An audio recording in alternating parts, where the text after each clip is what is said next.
قال ادخلوا في قد خلت من قبلكم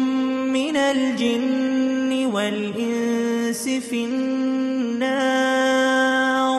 كلما دخلت أمة لعنت أختها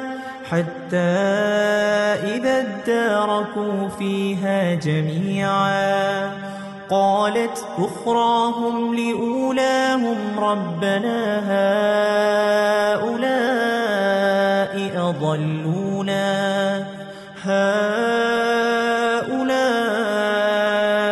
أضلونا فآتهم عذابا